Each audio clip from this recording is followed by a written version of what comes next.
मान लो Israel Iran के underground nuclear site को बॉम्ब कर भी लेता है, तब भी इसराइल को 1 घंटा लगेगा अपने एयरबेस पर वापस लौटने के लिए। लेकिन ईरानी मिसाइल्स सिर्फ 7 मिनट में ही उनके पूरे स्ट्रिप को ही तबाह कर देंगे। ये है ईरान की चेतावनी इसराइल को। हेलो फ्रेंड्स, मैं हूं गौरव और लॉन्ग स्टोरी शॉर्ट, ईरान अपना खुद का एक अंडरग्राउंड न्यूक्लियर बेस बना रहा है। बेस भी नहीं, ये तो एक पूरा का पूरा अंडरग्राउंड न्यूक्लियर सिटी होगा। सो नवंबर 2021 को अमेरिकन और इजरायली इंटेलिजेंस ने ईरान के कैपिटल तेहरान से 300 किलोमीटर दूर नतांज के बंजर रेगिस्तानी इलाकों में कुछ सस्पिशियस एक्टिविटीज ऑब्जर्व की। एंड यू नो, वहां के सैटेलाइट इमेजेस पर उन्होंने जब थोड़ा सा गौर किया, तब उन्हें कुछ ट्रक्स, वाटर टावर्स और कंस्ट्रक्शन की मशीन्स दिखाई दी। अब इन फोटोज को देखकर अमेरिका सचेत हो गया, क्योंकि नातांज का ये इलाका वही साइट था जहां पर नवंबर 2021 में ईरान न्यूक्लियर बॉम्ब्स बनाते हुए पकड़ा गया था, और इसी वजह से यूएसए ने उस पर इकोनॉमिक सैंक्शंस भी लगाए थे। सो अमेरिका क्लियरली ये समझ गया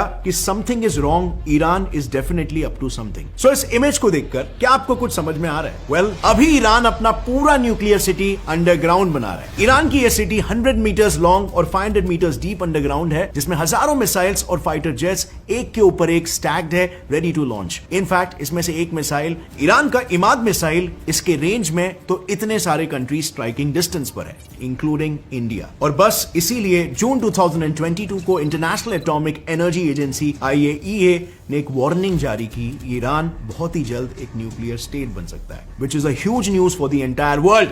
लेकिन फ्रेंड्स, मेरे हिसाब से यूएसए कहीं ना कहीं इस अटैक के लिए बिल्कुल प्रिपेयर्ड ही था, क्योंकि सही मायने में तो अमेरिका ईरान पर 2006 से ही नजर रख रहा था। सो बात यह है ना, 2006 में ही CIA को इन न्यूक्लियर साइट्स की खबर मिल गई थी, लेकिन वो अंडरग्राउंड डेवलप हो चुकी है, इस बात का पता CIA तक को भी नहीं था। लेकिन फिर 2021 में जब ये सैटेलाइट इमेजेस रिवील हुए, तब ये बात दुनिया के सामने आई, और फिर तो 2022 में IAEA के वार्निंग के बाद ईरान के इस अंडरग्राउंड न्यूक्लियर सिटी के बारे में काफी बातें सामने आई। अब इसमें जो सबसे बड़ी और सबसे शॉकिंग बात है ना, वो ये है कि उन्होंने पूरे के पूरे साइट को जमीन के अंदर इतना गहरा डेवलप किया है कि वो साइट न्यूक्लियर और साइबर अटैक प्रूफ है। अब अमेरिका और इजराइल ने तो इस न्यूज पर ईरान को वार्न कर लिया। यू नो, सिंबॉलिकली जनवरी 26, 2023 को अब तक का सबसे बड़ा जॉइंट मिलिट्री एक्सरसाइज कंडक्ट करके, इस जॉइंट एक्सरसाइज में दोनों भी कंट्रीज ने अपने बेस्ट एयरप्लेन्स को यूज किया, जैसे F-35 और B-52, जिन्हें टनल बस्टर के नाम से भी जाना जाता है। बेसिकली ईरान को बताने के लिए कि अगर आप टनल बना सकते हो तो हम टनल बर्स्ट करना भी जानते हैं। लेकिन अमेरिका की इन धमकियों से ईरान नहीं डरा। उल्टा ईरान के chief of armed forces staff major general Mohammad Bagheri ने तो इसके जवाब में एक वीडियो रिलीज किया, जिसमें उन्होंने यूएस इजराइल को धमकाते हुए अपने ईगल 44 नाम के अंडरग्राउंड मिलिट्री बेस को ही रिवील कर। इस वीडियो से ईरान ने पूरे दुनिया को अपने टनल्स, मिसाइल्स और जेट्स बताकर वॉर रेडी होने का एक क्लियर मैसेज दे दिया। ईरान ने यह भी कहा कि अगर ईरान पर किसी भी देश ने अटैक किया, इंक्लूडिंग इजराइल, तो उस देश को ईगल 44 बेस समेत ईरान के सभी एयर बेसेस का हमला झेलना पड़ेगा। मतलब Iran basically is all set for war when the world today doesn't need any more war. So इस वीडियो में ईरान ने अपनी न्यूक्लियर सिटी के बारे में काफी चीजें रिवील की, स्पेशली इनके मिसाइल्स, जिसमें से इमाद और सिमोर्ग काफी प्रोमिनेंट है। अब इमाद की रेंज तो हम ऑलरेडी देख चुके हैं, लेकिन इसकी खासियत की अगर बात करें तो ये ईरान का पहला नेविगेशन गाइडेड मिसाइल है, जिसे लॉन्च करने के बाद भी कंट्रोल किया जा सकता है। और इसीलिए इमाद मिसाइल से अगर कोई सबसे ज्यादा डरा हुआ है तो वो है मिडिल ईस्टर्न कंट्रीज, क्योंकि इन देशों ने यूएस मिलिट्री के 18 बेसिस को अपने देशों में जगह दी है, और इसीलिए ये कंट्रीज सबसे ज्यादा थ्रेटन फील करते हैं, क्योंकि ईरान कभी भी उन पर इमाद से हमला कर सकता है। और एक्सपर्ट्स तो ये भी कहते हैं कि ईरान का Imad missile nuclear warhead carry करने की भी क्षमता रखता है, क्योंकि आमतौर पर होता ऐसा है कि अगर कोई भी मिसाइल 500 किलो के ऊपर का पेलोड कैरी करने की कैपेसिटी रखता है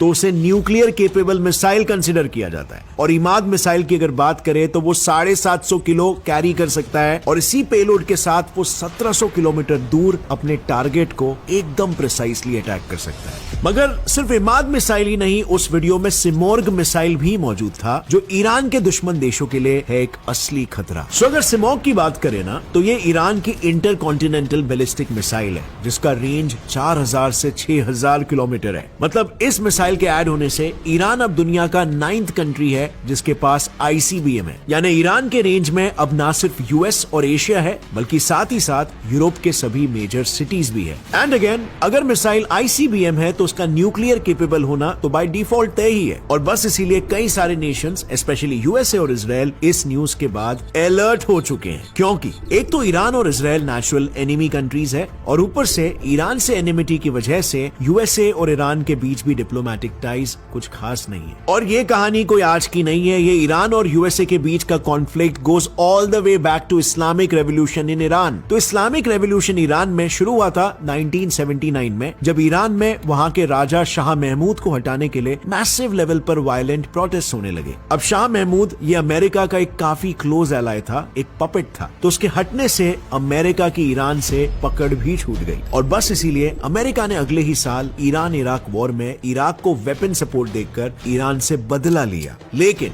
ये सब देखकर ईरान बिल्कुल भी चुप नहीं बैठा। उसने भी 1983 में लेबनान के यूएस बेस पर 2 बॉम्ब ब्लास्ट किए, जिसमें 300 से भी ज्यादा अमेरिकन सोल्जर्स की मौत हो गई। और बस इस हादसे के बाद से यूएस ईरान रिलेशंस काफी खराब होते चले गए। फिर 2019 में इस आग को ईरान ने और भी भड़काया, जब ईरान ने स्ट्रेट ऑफ हॉर्मुज में एक अमेरिकन ड्रोन को मार गिराते हुए ये धमकी दी कि वो स्ट्रेट ऑफ हॉर्मुज को ब्लॉक कर देगा। अब स्ट्रेट ऑफ हॉर्मुज यूएस के लिए काफी इंपॉर्टेंट है, क्योंकि वहां से यूएस अपना 43% क्रूड ऑयल इंपोर्ट करता है और अगर ईरान ने ऐसा कुछ सच में कर दिया तो इससे यूएस की इकोनॉमी हेवीली हैम्पर हो सकती है। लेकिन ईरान सिर्फ यूएस के लिए ही खतरा नहीं है, वो इजराइल को भी अपना उतना ही कट्टर दुश्मन मानता है। जब से ईरान में इस्लामिक रेवोल्यूशन हुआ है, तब से ईरान इजराइल के रिलेशंस और भी ज्यादा खराब हो गए। मगर ईरानी गवर्नमेंट को काफी पहले से ही समझ आ गया था कि वो वॉर या कॉन्फ्लिक्ट में डायरेक्टली इजराइल से कभी जीत नहीं सकती और इसीलिए उन्होंने इजराइल के अगेंस्ट एक्ट करने वाले टेररिस्ट ऑर्गेनाइजेशन हमास को सपोर्ट करना शुरू कर दिया। उन्होंने 2014 में हमास को हेवी वेपन सप्लाई किए, जिसकी मदद से हमास ने पूरे 2 महीने तक इजराइल पर 4000 से भी ज्यादा रॉकेट्स फायर किए और इसी फायरिंग में 100 से भी ज्यादा इजरायली सिविलियंस की मौत हुई और बिलियंस ऑफ डॉलर्स के इजरायली एसेट्स का नुकसान हुआ। अब ईरान के ये प्रॉक्सी वॉर्स तो चल ही रहे थे, लेकिन इसके अलावा जैसे मैंने कहा, ईरान दुनिया से छुपकर अंडरग्राउंड मिलिट्री फैसिलिटीज बना रहा था और उन फैसिलिटीज में ही उसने अंडरग्राउंड मिसाइल लॉन्चर्स बनाए हैं। इस चीज के बारे में खुद यूएस को भी 2019 में ही पता लगा, लेकिन अभी भी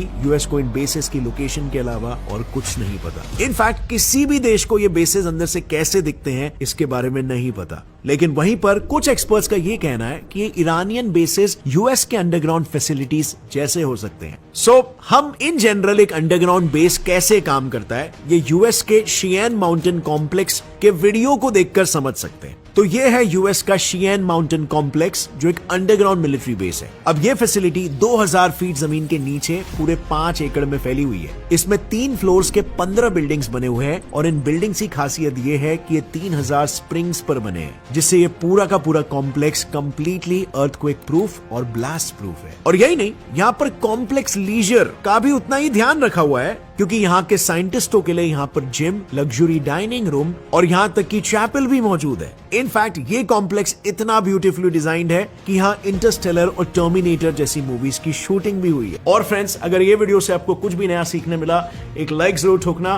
सी you next time. Till then, as always, stay curious, keep learning and keep growing. जय हिंद।